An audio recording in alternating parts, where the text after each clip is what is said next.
Good evening, students. We'll begin with today's lecture. So, last time we were studying about the revolutionary movement in India.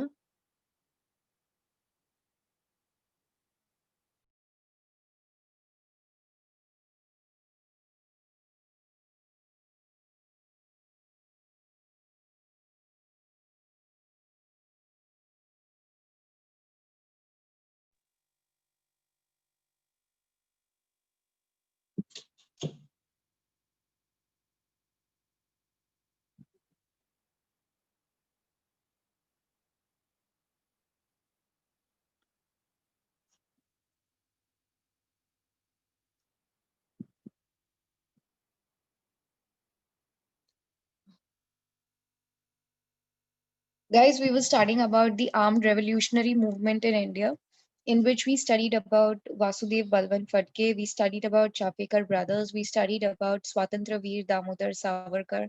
Thereafter, we studied about the revolutionary movements in Bengal. We also studied about the India House. So, India House, it was one such organization which had been set up in London under the leadership of Pandit Shyamji Krishna Verma. And later on, we see that even Madam Kama was a part of it.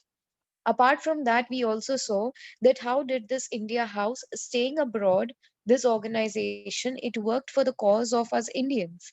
हमने देखा कि जहाँ पे Indians को arm supply करने से लेके young Indians को स्कॉलरशिप्स देने से लेके ये सब चीज इंडिया हाउस करता था. We also studied about Swatantra Veer Damodar Savarkar, wherein he was being called from India House to come and visit England, wherein he could come up and study over there. Madam Kama, she was one of those first ladies who hoisted the Indian flag there in Germany. So, this is all what we studied last time. In today's lecture, we are going to study about the Gaddar movement. Now, talking about this term Gaddar, Gaddar का मतलब होता है revolt. Revolt किसके सामने हम लड़ाई किसके सामने कर रहे हैं? Then it is against the British imperialism. यहाँ पे when we talk about the Gaddar movement, we see that Gaddar movement it started somewhere in America and Canada. तो वो इंडियंस जो अमेरिका में रहते थे और वो इंडियंस जो कनाडा में रहते थे उन्होंने मिल के ये गद्दर ऑर्गेनाइजेशन शुरू किया था वहां पे. So when the Britishers were ruling in India, हमारे कुछ इंडियंस अमेरिका में और कनाडा में रहते थे. And these Indians, they came together and they formed an organization which we call it as the Gaddar organization. So there are some of the leaders of this Gaddar organization which have been mentioned in your textbook. So here you can see Lala Hardayal, you can see Bhai Premanand, you can see Dr. Pandurang. So these were some of the leaders who were a part of this Gaddar organization. The meaning of the word Gaddar has been given to you guys over here. Gaddar का मतलब होता है to revolt. In fact, this Gaddar organization which was there abroad, Indians जो America और Canada में रहते थे, जो ये गद्दर ऑर्गेनाइजेशन का हिस्सा थे, वो लोग हर महीने एक जर्नल तैयार करते थे, एक मैगजीन तैयार करते थे, जहां पे वो ब्रिटिशर्स के खिलाफ वो सारे पॉइंट्स लिखते थे जो हम इंडियंस के फायदे के लिए नहीं है.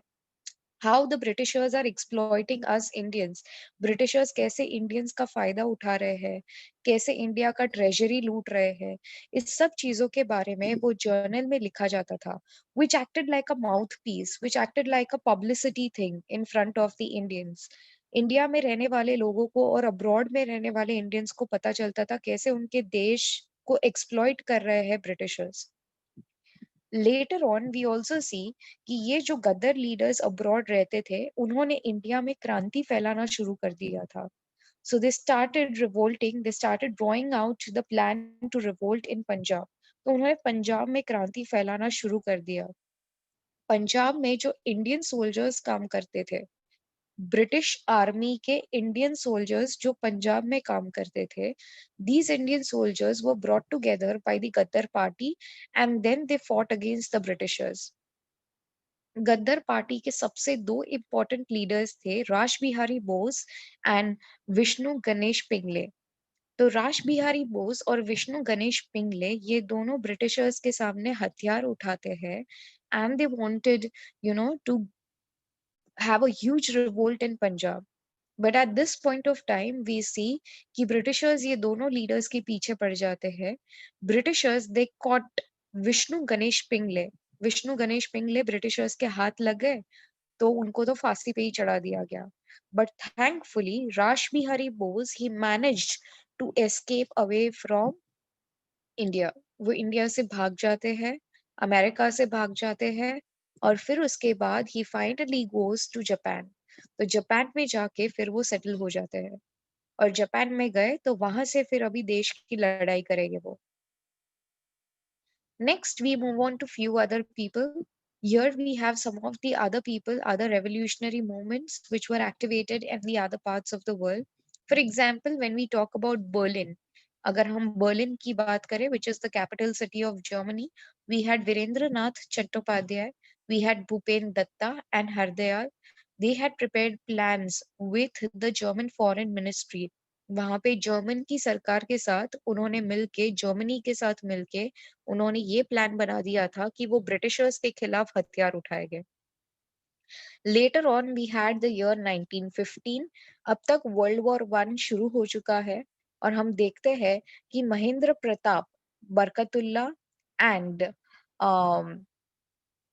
सॉरी महेंद्र प्रताप बरकतुल्ला एंड उबैदुल्ला सिंधी, ये सब लोग एक साथ मिलते हैं और वो काबुल को कैप्चर कर लेते हैं। काबुल में वो अपनी खुद की एक प्रोविंशियल सरकार शुरू करते हैं फ्री इंडिया की।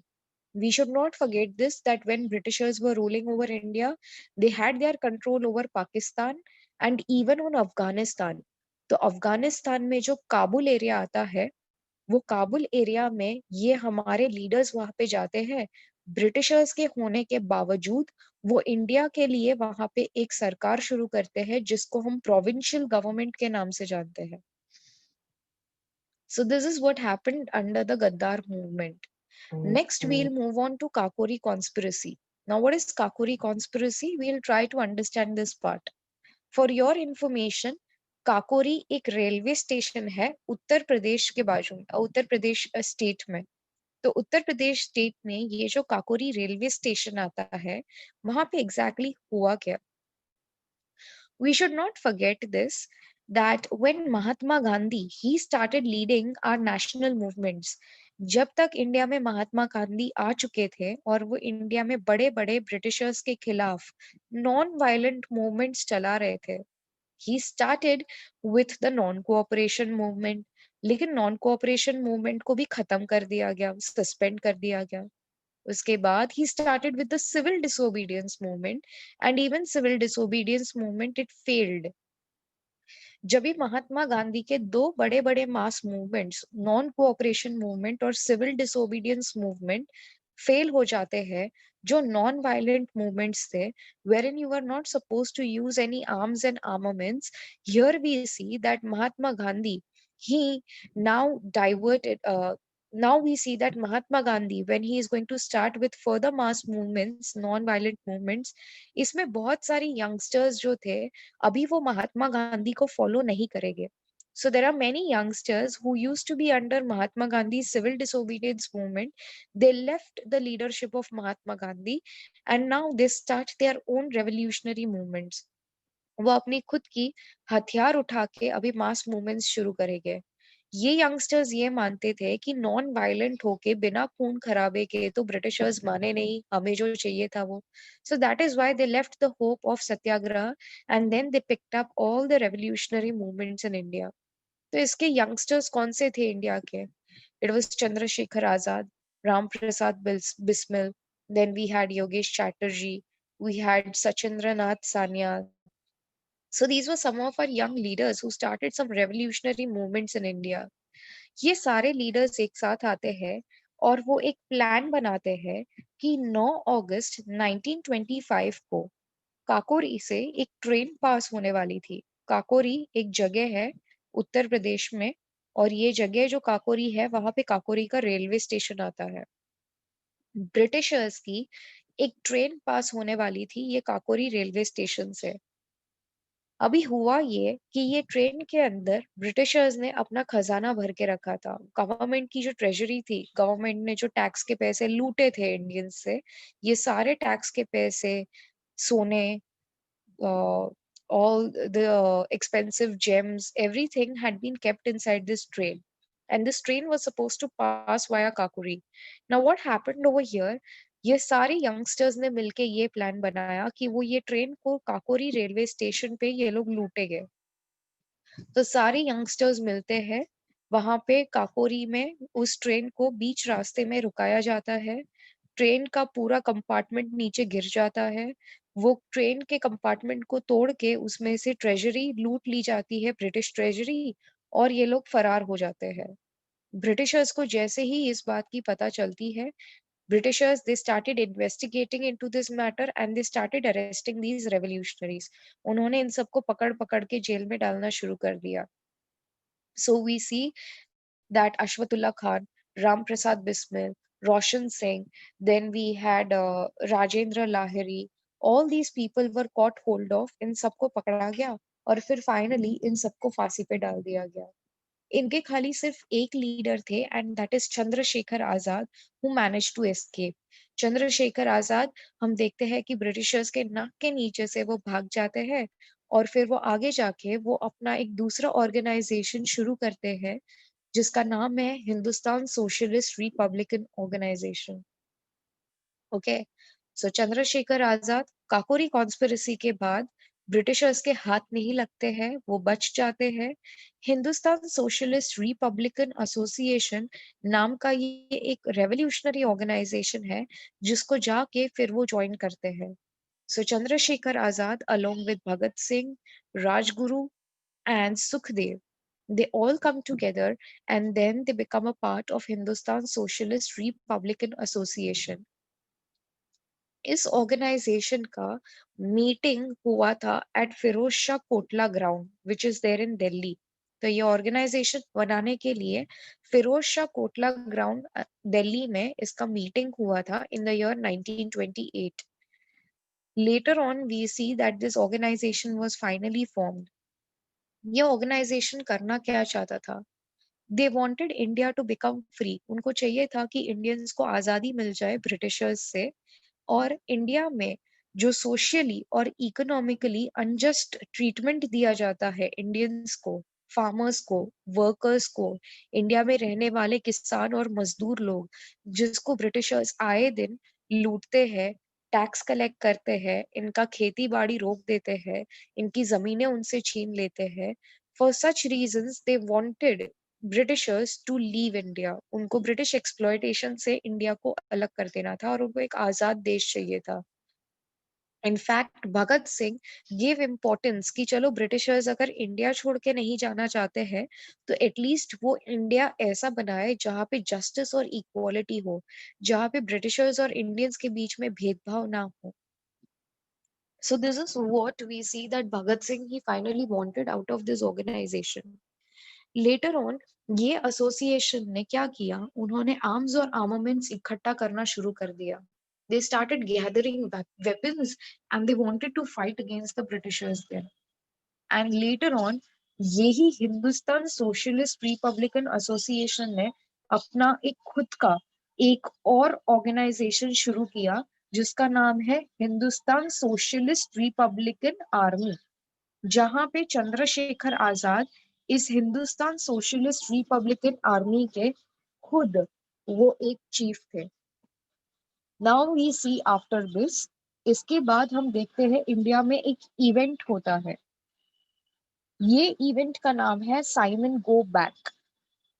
एक ब्रिटिश ऑफिसर था जो इंडिया में आया था जिसका नाम था सर जॉन साइमन।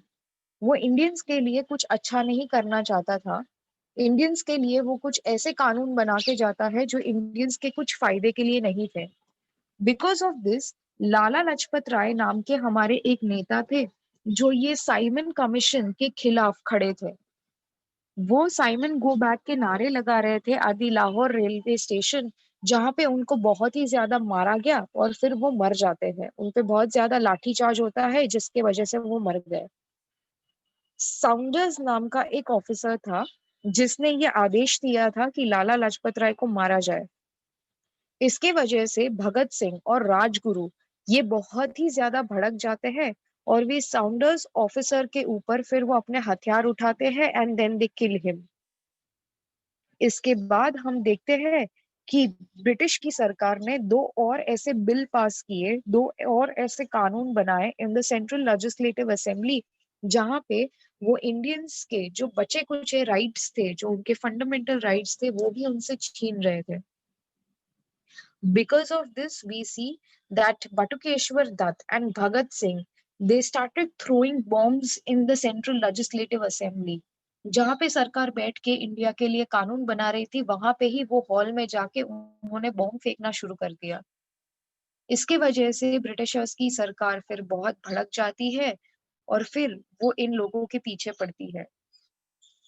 ब्रिटिशर्स ने फिर फाइनली भगत सिंह, राजगुरु, सुखदेव, इन तीनों को पकड़ के लाहौर जेल में डाल दिया और फिर उनको फांसी पे चढ़ा दिया। बचे थे सिर्फ चंद्रशेखर आजाद। वो ब्रिटिश की नाक के नीचे से अभी भी भाग रहे थे, वो ब्रिटिशर्स के हाथ लगे नहीं। लेकिन फाइनली हम देखते हैं कि वो एल्फ्रेड पार्क में वो भाग रहे थे, वो वहां पे छिप रहे थे in Allahabad. But finally in one encounter, British police, they caught him and they shot him dead. So that is all about Kakuri conspiracy and Hindustan Socialist Republican Association. If you have any doubts still here, you can just post it in the chat box, and if not, then we'll continue with the chapter. Just give me a minute here.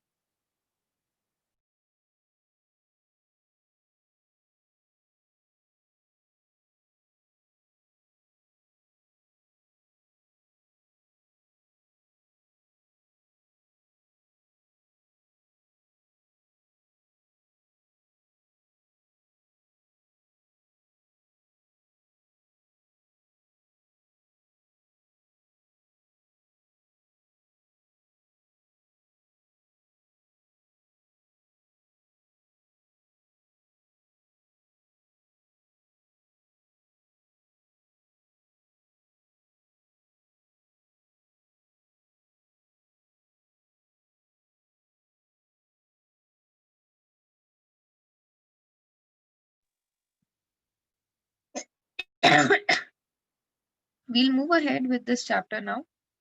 So next part is about Chittagong. अभी ये जो चित्तगोंग नाम तुम यहाँ पे देख रहे हो, चित्तगोंग टुडे, चित्तगोंग एक प्लेस का नाम है। तो ये प्लेस आज के डेट में इंडिया में नहीं आती है। It is one of the districts in Bangladesh today. तो बांग्लादेश का अभी हिस्सा है चित्तगोंग। ब्रिटिशर्स के जमाने में चित्तगोंग इंडिया को बिलोंग करता था। तो चित्तगोंग में रहने वाले जो कुछ रेवोल्यूशनरीज थे, यहाँ पे एक जन का यहाँ पे फोटो दिया है, his name is Surya Sen. तो सूर्य सेन नाम का हमारा एक लीडर था जो ये चित्तगोंग में रहते थे। चित्तगोंग में इनकी लीडरशिप के अंडर हम देखते हैं कि वो एक प्लान बनाते हैं। वो सारे रेवोल्यूशनरीज को, क्रांतिकारियों को इकट्ठा करते हैं, जिनका नाम है अनंत सिंह, गणेश घोष, कल्पना दत्त, प्रीतिलता वाडेकर। ये सारे बंगाल के जो क्रांतिकारी थे, इन सबको एक साथ बुलाया गया under the leadership of Surya Sen, who was one of the revolutionaries from Chittagong. इन्होंने ये प्लान बनाया कि चित्तगोंग में ब्रिटिशर्स की एक आर्मरी है। Now what is armoury? Armoury एक वो जगह है जहां पे ब्रिटिशर्स अपने सारे हथियार भर के रखते हैं। ब्रिटिश आर्मी में काम आने वाले जो हथियार थे, वो ब्रिटिशर्स ने चित्तगोंग की आर्मरी में रखे थे। तो सूर्य सेन इसने प्लान बनाया कि वो दूसरे रेवोल्यूशनरीज के साथ मिलके वो चित्तगोंग की आर्मरी के ऊपर हमला करे और वहां से वो सारे हथियारों को पकड़ के बाहर निकाले और वो सारे हथियारों को लेके लोगों के बीच में बांट दे, ताकि वो ब्रिटिशर्स के सामने क्रांति फैला सके। On 18th of April 1930, his plan was totally successful. चित्तगोंग में ब्रिटिशर्स की दो आर्मरीज थी, जिनको ये रेवोल्यूशनरीज ने पूरा सीज कर दिया, चारों बाजू से इनको घेर लिया। ये आर्मरी को उन्होंने पूरा लूटा और पूरे चित्तगोंग में टेलीफोन लाइंस और टेलीग्राफ वायर्स को वो लोगों ने काट दिया। ताकि ब्रिटिशर्स एक दूसरे के साथ बात ही ना कर पाए, कम्युनिकेशन सिस्टम पूरा का पूरा उन्होंने तोड़ दिया। This gave a thrilling fight, a very tough fight to the British Army. इसके बाद on 16th of February 1933, ठीक 3 साल के बाद सूर्य सेन वो ब्रिटिशर्स के हाथ में लग जाते हैं। और सूर्य सेन के अलावा जो दूसरे उनके 12 एसोसिएट्स थे, ये सब हाथ में लग गए ब्रिटिशर्स के। And all of them they had been given a death punishment, इन सबको मार दिया गया। कल्पना दत्त जो एक और मेंबर थी इस पूरे आर्मरी को लूटने के प्रोग्राम में, उनको लाइफ टाइम इम्प्रिजनमेंट का सेंटेंस दे दिया गया था। And later on Pritilata Waddedar, वो ब्रिटिशर्स के हाथ नहीं लगती है and she just killed herself. Next there was yet another uprising in Chittagong itself. Chittagong में दो स्कूल जाने वाली लड़कियां थी जिसका नाम था शांति घोष एंड सुनीति चौधरी। ये दोनों लड़कियां जो थी ये स्कूल में जाने वाली लड़कियां थी, लेकिन उन्होंने एक ब्रिटिश जज को गोली मार दी। So both of these girls, they came together and they killed a district British judge. Whereas we see there was a young girl, her name was Beena Das. She shot the governor during the convocation ceremony of the Kolkata University. बीना दास नाम की एक और लड़की थी जो Kolkata university में पढ़ाई करती थी, और जिस दिन उसको अपनी डिग्री मिलने वाली थी, जिस दिन उसको स्टेज पे बुलाया जा रहा था अपनी डिग्री लेने के लिए, उसी दिन उसने हथियार उठा के वो उसने कोलकाता के गवर्नर पे ही उसने गोली उठा के उसको मार दिया, बंदूक उठा के उसको गोली मार दी। So here we see that it was not only the youngsters, but there were school going people and the college going people, even they fought against the Britishers in those days. Next, there is yet another person. His name is Sardar Udham Singh. अभी इनकी कहानी बहुत ही ज्यादा interesting है. We see that in Punjab, when there was this Jallianwala Bagh massacre which happened, अगर तुम्हें याद है तो जलियनवाला बाग मैसेकर में हम देखते हैं कि जलियांवाला बाग में पूरी सिख कम्युनिटी इकट्ठा होती है on the day of Baisakhi, you know, to held a meeting against the British. हमने देखा कि उनके दो लीडर्स थे जिनको ब्रिटिशर्स ने पकड़ के रखा था, और ब्रिटिशर्स के सख्त कानून राउलेट एक्ट के अगेंस्ट वहां पे जलियनवाला बाग में इन सारे सिख कम्युनिटी के लोगों ने मिलके एक मीटिंग कंडक्ट किया था। वो टाइम पे हम देखते हैं कि वो जो पंजाब का अमृतसर का जो इंचार्ज था, जो जनरल था वहां पे, उसका नाम था जनरल ओ डायर। उसने वहां पे जलियनवाला बाग के वो पूरे मीटिंग के ऊपर उसने अपनी पुलिस फोर्स बुलाई और फिर वहां पे उस क्राउड के ऊपर उसने फायर शॉट्स लगाए थे। They you know he was the one who had ordered his entire army to shoot at the crowd at that moment. Later on we see that there were many people who died in the Jallianwala Bagh massacre. Udham Singh अपनी पूरी family को खो देते हैं वो event में। यही उधम सिंह बच जाते हैं वो जलियनवाला बाग इवेंट में। And once when he grows old, वो फिर फाइनली इंडिया छोड़ के वो यूएस जाते हैं। गद्दर पार्टी को वो मिलते हैं। गद्दर पार्टी से उनको वहां पे अमेरिका में हथियार मिलते हैं। वो हथियार लेके वो अभी ब्रिटेन जाते हैं। And when he goes to Britain, he sees that General O'Dwyer after so many years, and in front of the entire British Parliament, in that meeting, he picks up his pistol and then he shoots General O'Dwyer. तो वो general O'Dwyer ने जिसने Jallianwala Bagh massacre किया था, उस चीज का बदला आगे जाके उधम सिंह लेता है, जो उनको शूट करता है ब्रिटेन में जाके ब्रिटिश की पार्लियामेंट में ही सबके सामने। So this happened in London in 1940s there. So we see that in the freedom struggle of India, we see that the revolutionary movements, they also contributed a huge amount in the freedom struggle movements, in the freedom that India wanted to gain.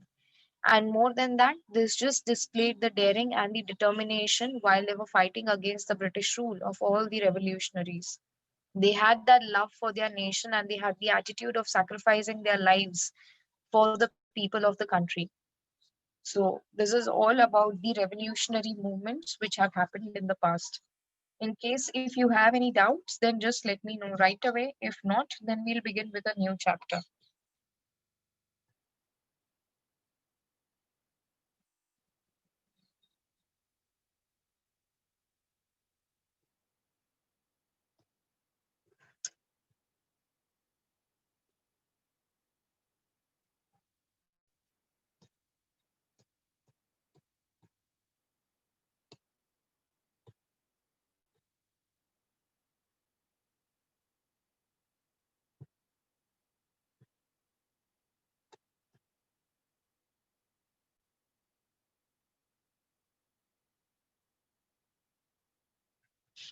Okay, so the next chapter which we are going to study is about bureaucracy.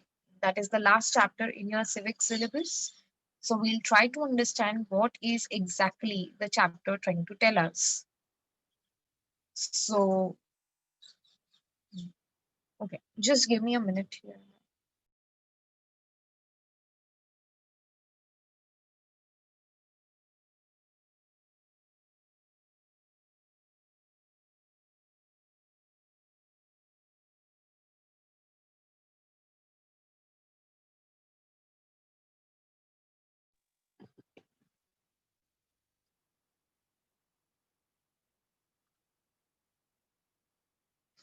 Okay, so talking about bureaucracy, what is bureaucracy exactly? We'll try to understand this part now. हमने हमेशा सुना है prime minister के बारे में, हमने सुना है प्रेसिडेंट के बारे में. We have also heard about the vice president. We have heard about the council of ministers. हमने इन लोगों के बारे में बहुत बातें की है in the previous chapters. We have also talked about the chief minister. We have talked about governors. लेकिन अगर तुम देखने जाओ तो चीफ मिनिस्टर से लेके प्राइम मिनिस्टर तक या प्रेसिडेंट से लेके काउंसिल ऑफ मिनिस्टर्स तक ये जो भी अपनी पोस्ट पे बैठे हैं, all of them, they have won elections directly or indirectly, and since they win the elections they get to that position. हमने जिनको चूज किया, चाहे वो डायरेक्टली हो या इनडायरेक्टली हो, जब भी वो इलेक्शंस जीत जाते हैं तब जाके हम देखते हैं कि वो एक्चुअली इंसान प्राइम मिनिस्टर बनता है कि काउंसिल ऑफ मिनिस्टर बनता है कि प्रेसिडेंट बनता है.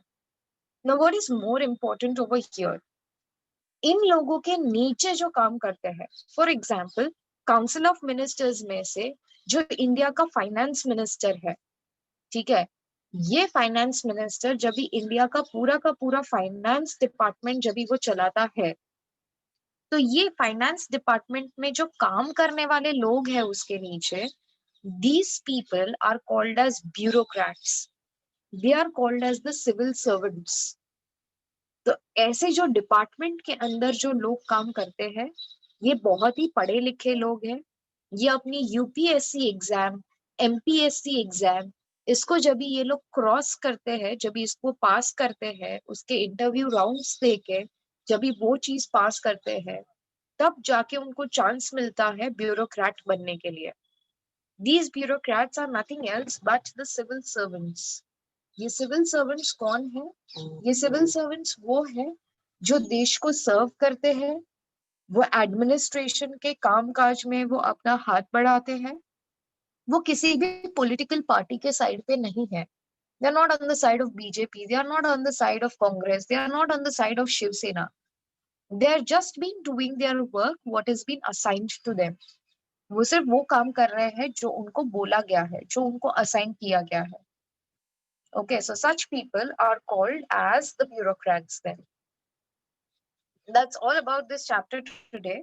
That's enough for today to introduce you. We'll continue ahead in the next lectures now. As of now, we'll just leave the class. Fine. In case if you have any queries, you can stay back or else we'll finish the class for today.